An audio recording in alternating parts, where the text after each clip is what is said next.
अभी तक जीवित सबसे बड़े आध्यात्मिक गुरु हनुमान जी हैं। तो हनुमान जी से हमें समझना क्या है, तो तुलसीदास जी की लिखी हुई हनुमान चालीसा की 2 पंक्तियां हैं। सूक्ष्म रूप धरि सियहि दिखावा, विकट रूप धरि लंक जरावा। सूक्ष्म रूप धरि सियहि दिखावा। तो सूक्ष्म रूप के बारे में बोला गया है। तो आखिर क्या था कि हनुमान जी ने सीता जी को ही सूक्ष्म रूप दिखाया।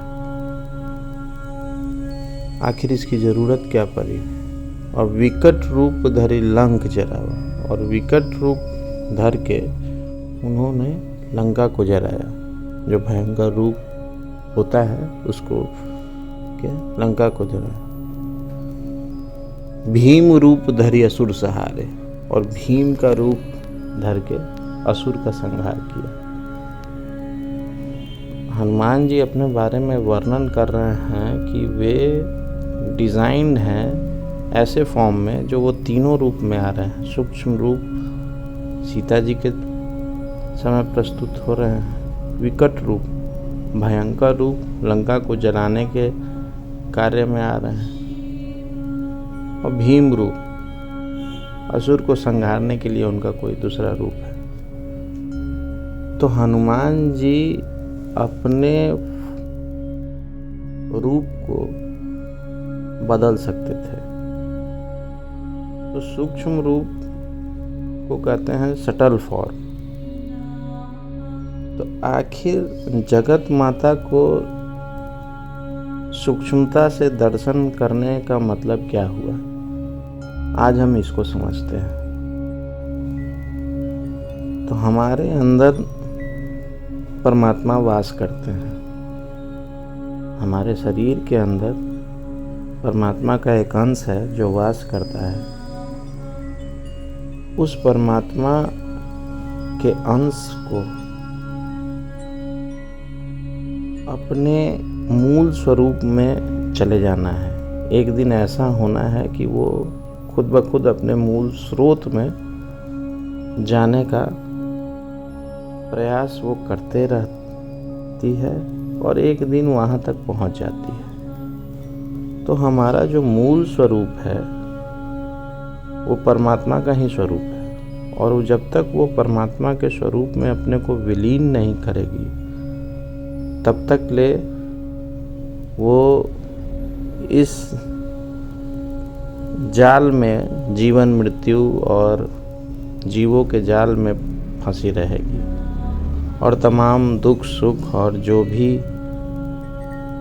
जीवन का कारण है उसको झेलना पड़ेगा उसे। तो जगत माता शिव के साथ हमेशा है। शिव परमात्मा का स्वरूप है, और शिव हमारे अंदर है, और जगत माता प्रकृति की स्वरूप है। वो उनके साथ हमेशा है। माया के बिना आप ब्रह्म को नहीं समझ सकते हैं, और ब्रह्म के बिना आप माया को नहीं समझ सकते हैं, और दोनों एक ही हैं, और शिव और प्रकृति ही हैं दोनों। तो दोनों को समझने के लिए हमें दोनों को अलग करके नहीं देखना होगा, हमें दोनों को एक साथ देखना पड़ेगा कि दोनों अलग नहीं हैं। तो इसी दोनों अलग नहीं होने के क्रम में सूक्ष्म रूप सीता जी को वो दिखलाते हैं। तो सूक्ष्म रूप दिखला के वो ये बताना चाहते हैं कि मैं भी ईश्वर का ही अंश हूँ, और ईश्वर ने ही मुझे भेजा है। और इस तरीके से उन्हें ये जानकारी देना चाहते हैं कि जो बाहरी आडंबर, बाहर रूप से जो भी हो रहा है, आप उसमें परेशान न होइए। आपके अंदर भी ईश्वर का वास करने वाला स्वरूप है। साइमल्टेनियसली दोनों चीज हो रहा था। तो अब जब सबसे बड़े गुरु, आध्यात्मिक गुरु हमारे हनुमान जी हैं, और हनुमान जी ऐसे गुरु हैं जो हमें प्रेरित करते हैं जीवन में आगे बढ़ने के लिए। तो जब हमें आगे बढ़ना है तो हमें सूक्ष्मतर होना पड़ेगा, और सूक्ष्मतर होने के लिए हमें बहुत सारी परिस्थितियों की ज़रूरत पड़ेगी, हमें सत्संग का ज़रूरत पड़ेगा, हमें गुरु की ज़रूरत पड़ेगी और साक्षात ईश्वर की भी ज़रूरत पड़ेगी अपने को सूक्ष्मतर रूप में लाने के लिए। तो अध्यात्म में आप जब चलते हैं तो एक स्वामी योगानंद की एक बुक थी, स्टोरी ऑफ ए योगी। उसमें उन्होंने लिखा है कि श्यामाचरण लहरी जो थे उनका जिक्र किया है। वे एक सरकारी कर्मचारी थे। उनका रानीखेत पोस्टिंग हो गया, रानीखेत के लिए वो रवाना हो गया। तो रानीखेत में वो प्रकृति को देखने के लिए हर दिन टहलने के लिए निकल जाते थे। तो वो निकलने में उन्हें क्या हुआ कि 2-3 दिन निकले तो एक दिन उनके ऐसा प्रतीत हुआ कि कोई उनको बुला रहा है और वो आवाज़ की प्रति खींचे चले जा रहे हैं। तो वो जब जाते हैं अंदर तो वहाँ उन्हें एक साधु मिलते हैं जो कि ज़्यादा एज के नहीं रहते हैं, यंग एज के ही रहते हैं। वो उनको बताते हैं कि आपको बुलाया गया है यहाँ पे, और उनको वो जीवन पाठ के जरिए क्रिया योग की शिक्षा देते हैं, दीक्षा देते हैं, और उसको चारों तरफ फैलाने का उनको आज्ञा देते हैं। तो आज्ञा देने के उपरांत वो अपनी इस दीक्षा को फैलाने के लिए आगे फिर लौटते हैं, और उन्होंने क्रिया योग के बारे में बहुत सारा चीज़ लिखा है। तो कहा जाता है कि वो महाअवतार बाबा जी जो उनको श्यामाचरण लहरी को रानीखेत में मिले थे, जो कि वर्णन है स्टोरी ऑफ ए योगी में, उनको कहा जाता है कि वे अभी तक जीवित हैं, और वो कुंभ में आके साधकों को जो ईश्वर के रहस्य को समझने के लिए इस प्रकृति का सिस्टमैटिक चलने के लिए जो लोग तत्पर हैं, उन साधकों को गाइड करने के लिए कभी कभी आते हैं। वो अभी तक जीवित हैं। लेकिन अब हम मनुष्यों का क्या है कि हम लोग एक छोटे फ्रीक्वेंसी, छोटे वाइब्रेशन पे रहते हैं, और हम लोग अपने आसपास के जीवन को ही अपना जीवन मान लेते हैं कि मेरा शरीर से रिलेटेड मेरा परिवार, मेरा समाज, मेरा नौकरी, मेरा दुख, मेरा सुख, ये सब चीज़ में स्टक होके हम उस वाइब्रेशन से उस चीज़ को नहीं समझ पाते हैं जो ईश्वर हमें समझाना चाहते हैं। तो ईश्वर हमें क्या समझाना चाहते हैं? तो ईश्वर हमें उस वाइब्रेशन तक पहुंचाना चाहते हैं जिस वाइब्रेशन से हम निकले हैं। तो इसीलिए हमें परिस्थिति कभी कभी हमारे जीवन में विपरीत आता दिखता है कि हम जो सोचते हैं उससे विपरीत आता है। तो प्रभु हमें वो परिस्थिति इसलिए देते हैं क्योंकि वो हमारा वाइब्रेशन रेज करते रहते हैं, लेकिन हम उसमें फंस जाते हैं, हम उसमें दुखी हो जाते हैं, हम उससे निकलने का प्रयास नहीं करते हैं। तो यहीं पे सत्संग से, साधु की संगत से, गुरु के प्रवेश से ईश्वर जो है हमें भिन्न रूप में आके मदद करते हैं। वो कहीं ना कहीं से प्रेरणा दे देते हैं कि आप अपने आप को स्थिर बनाइए और आप पूरा मन मेरे प्रति लगाइए। मेरे प्रति लगाइएगा तो आप सूक्ष्मतर विषयों को समझिएगा, और ईश्वर ने जिस मनोदशा से इस सृष्टि की रचना की है, जो कि आनंद का स्वरूप है, उस आनंद स्वरूप को समझ पाइएगा।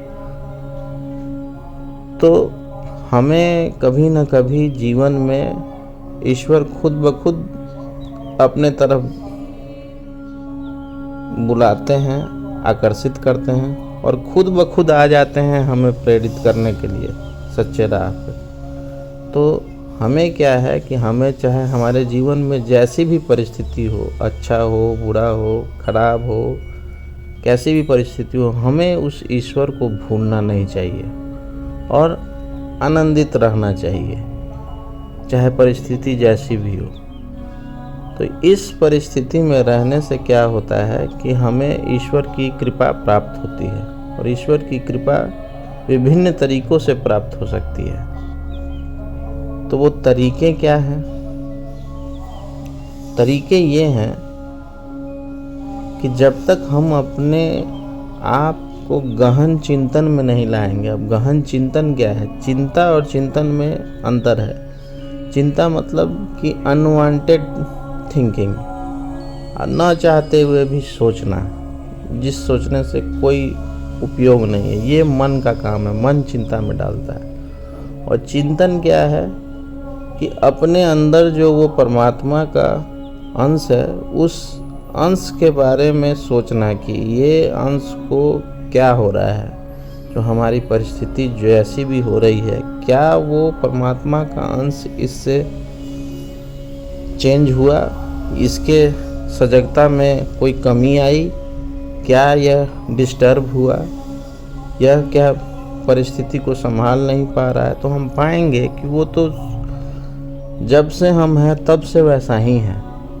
उसके परिस्थिति में कोई चेंजेस नहीं है। तो गहन चिंतन करते हुए अपने अंदर घुसना है और परमात्मा को खोजना है अपने अंदर।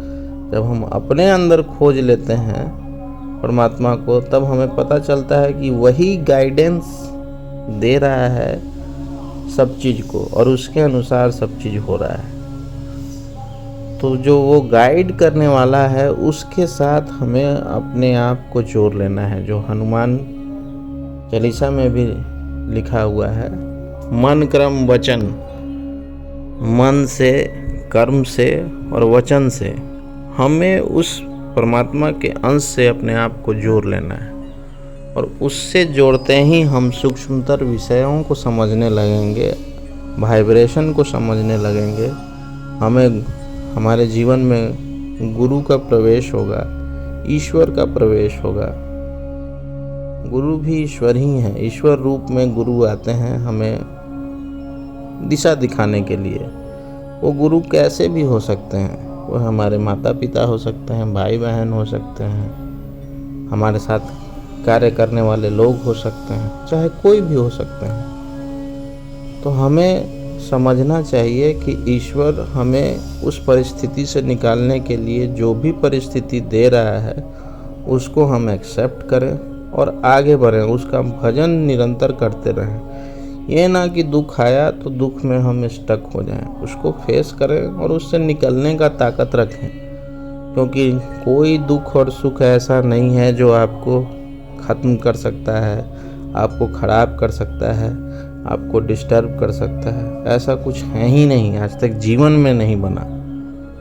हम इन सब चीज़ से अछूते हैं। हम लोग अजर हैं, अमर हैं, अनंत हैं, अजन्मा हैं, निर्विकार हैं।